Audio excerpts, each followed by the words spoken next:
Hey guys, welcome back. Today we'll be studying about the 12th cranial nerve, hypoglossal nerve. As the name suggests, glossal, that means it supplies the tongue.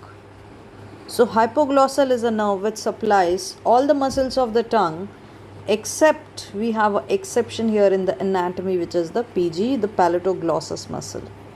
So all the muscles of the tongue are supplied by the hypoglossal nerve,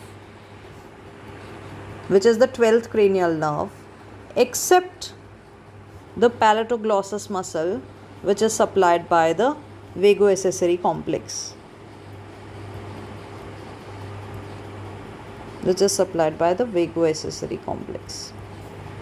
And it's a pure motor nerve. The fibers of the 12th cranial nerve starts from the nucleus, which is present at the floor of the fourth ventricle. So you see the nucleus of the hypoglossal nerve is present at the floor of the fourth ventricle, present in the upper medulla near the midline. So as you can see, present near the midline. And the 12th cranial nerve, the hypoglossal nerve, exit, if you see the nucleus of the hypoglossal nerve, we can say the hypoglossal nucleus, which is present at the fourth ventricle in the upper medulla near the midline, and it exits between the pyramid and the olive, or you can say olive. So it exits between the pyramid and the olive. Anterior to the hypoglossal nerve we have the pyramid, posterior to the hypoglossal nerve we have the olive, and it supplies the muscles of tongue. Since it is supplying the muscles, guys, we have already covered in the lecture series that E means motor, E means efferent, motor means muscle. So it supplies the general somatic efferent fibers. So supplies to the muscle except the palatoglossus muscle.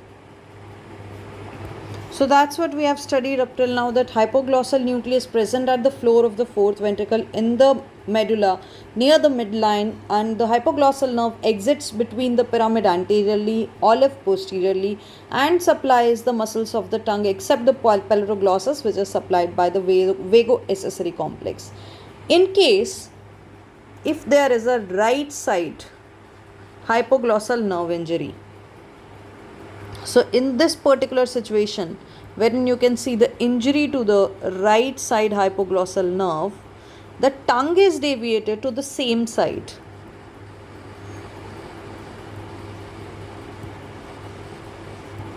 To the ipsilateral side, or we can say the right side, and the pharynx is deviated to the contralateral side, which is the opposite side, that is going to be the left side. So why the tongue is deviated to the same side in case if there is a hypoglossal nerve injury? For that we have to understand the genioglossus muscle. Let's see the muscles first. See, this is the tongue. Then we have the genioglossus muscle. So this is the base of the mandible. As the name suggests, genial means originates from the genial tubercle, inserts into the glossus means tongue. So it originates from the genial tubercle of the mandible and it inserts into the tongue. Now, also we have other muscles like the styloglossus muscle. So originates from the styloid process, as the name suggests, and inserts into the tongue. Again, hyoglossus, one of the extrinsic muscles of the tongue. Again, it, as the name suggests, originates from the hyoid bone, inserts into the tongue. So it originates, as you can see, this is the hyoid bone, originates from the hyoid bone and inserts into the tongue. So these are the extrinsic muscles of the tongue. And the action is, I have always told you this, in the anatomy, always origin pulls the insertion. See, imagine this is the origin. It is going to pull the insertion towards its side. So that means if we talk about the genioglossus muscle, see, origin is going to pull the insertion. So that means if you look at the fibers over here, the fibers of the genioglossus muscle are going to pull the tongue first of all downward and then protrude out the tongue. So they are going to pull the tongue out. Along with that, they are going to depress the tongue as well. So these fibers are going to protrude the tongue, as well as these fibers are going to depress the tongue. So this is the downward direction which is going to depress the tongue. And we also can see that the fibers are going to protrude the tongue. So the purpose or main function of the genioglottal muscle is that. And again, one more thing I want to show you guys. These are the fibers of the genioglossus muscle. So they are going to pull the tongue in the midline also. And both the vectors of these midline cancel out. So if I have to draw a tongue, the fibers of the genioglossus muscle on both the sides are going to pull the tongue in the midline. Since both of these muscles are acting or functioning properly, so they are going to be counterbalanced, and net there is going to be a protrusive movement we see. So protrusion of the tongue is basically the function of a genioglossus muscle. So these are our genioglossus muscle. Both the sides. Now the function of the genioglossus muscle you can remember from the mnemonic AIM. So the genioglossus is going to aim the muscle, you can remember. Action, you can remember it via aim. So A is the anterior direction. So it is going to pull the tongue anteriorly. That means the protrusion of the tongue. Then it is going to put the tongue inferiorly. That means it is going to depress the tongue.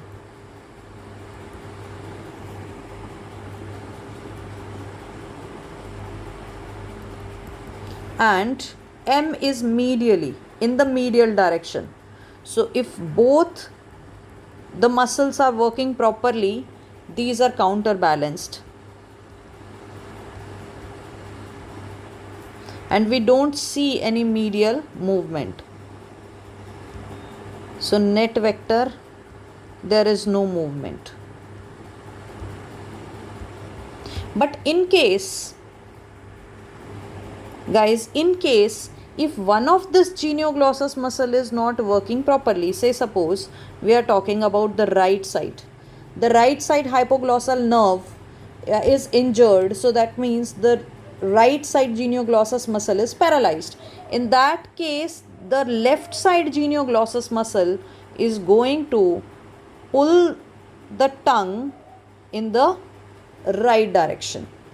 So in that case, if the genioglossus muscle of any side is not working, we see that there is going to be ipsilateral movement. That is because of the other side genioglossus muscle is also acting medially, since the medial vector is not counterbalanced. So in case if there is a right-sided lesion, the balance is lost. Since the left side of genioglossus muscle is more powerful, so it is going to deviate the tongue to the right side, which is the same side of the lesion. As you can see over here, which we have already covered, that if the right side genioglossus muscle is not working, then the tongue deviates to the same side, which is the ipsilateral side. So if the lesion is present on the right side, the tongue also deviates to the right side.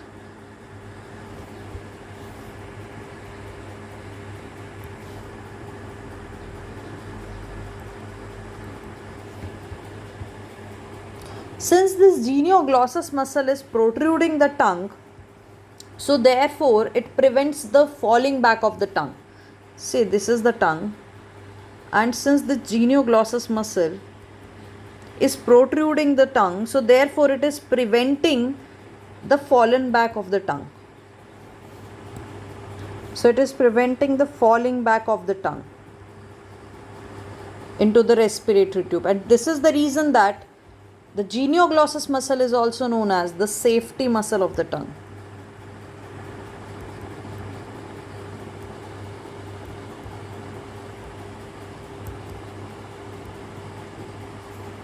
And this genioglossus muscle is the culprit muscle in obstructive sleep apnea. So whenever the patient tries to go into deep sleep, the tongues fall back because the genioglossus muscle drive is reduced.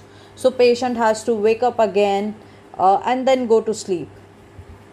And since this genioglossus muscle prevents the falling back of the tongue into the respiratory tube, it is also known as the safety muscle of the tongue. So guys, if you appreciate the hypoglossal nerve over here, we have the hypoglossal nerve. So this hypoglossal nerve is supplying all the muscles of the tongue except the palatoglossus muscle, which is supplied by the vagoaccessory complex. As you can see, this hypoglossal nerve is supplying the superior, longitudinal, transverse, vertical, inferior, longitudinal, all the fibers of the tongue, as well as we can see that it supplies the geniohyoid muscle, also the styloglossus muscle and the hyoglossus muscle. Along with that, now if you can appreciate, along with that we can see the superior root of ansa cervicalis, which is a nerve loop in the anterior neck, supplies the anterior neck muscles. So this C1 root, or we can say the superior root of the ansa cervicalis, as you can see the superior root of the ansa cervicalis, along with the hypoglossal nerve, it supplies two muscles, the thyrohyoid muscle as well as the genioglossus muscle. The geniohyoid muscle. So two hyoid muscles, one is thyrohyoid, from the thyroid gland to the hyoid bone, another one is from the genioid tubercle to the hyoid bone. So these two muscles are supplied via the hypoglossal nerve along with the C1 fibers of the ansa cervicalis. In order to understand this, let's see in the three-dimensional anatomy. So guys, this is our hypoglossal nerve, and if you see, the fibers are arising from the medulla. So you can see the fibers of the hypoglossal nerve, they are arising from the medulla and they are supplying the muscles of the tongue. So if you see, they are supplying the muscles of the tongue. Along with that, we can see one more fibers here, which is the superior root of the ansa cervicalis. So C1 is the superior root of the ansa cervicalis. So we can see the C1 as well as the hypoglossal nerve. Now both are continuing together and supplying two muscles. One is this thyrohyoid branch, which is supplying the thyrohyoid muscle. And if you can see the thyrohyoid muscle, it is a muscle from the thyroid gland to the hyoid bone. So this particular muscle from the thyroid gland to the hyoid bone. And also we can see both of these communicating branches also supply the geniohyoid muscle. So this is the C1 root. As you can see guys, this is the C1 root of the ansa cervicalis. And C2, C3 are not involved. Not associated, which are the inferior root, are not associated with the hypoglossal nerve. So if you can see, the hypoglossal nerve is accompanied by the C1 root, which is the superior root of this ansa cervicalis. As you can see, this other roots of the ansa cervicalis over here, we have the C2 root, C3 root.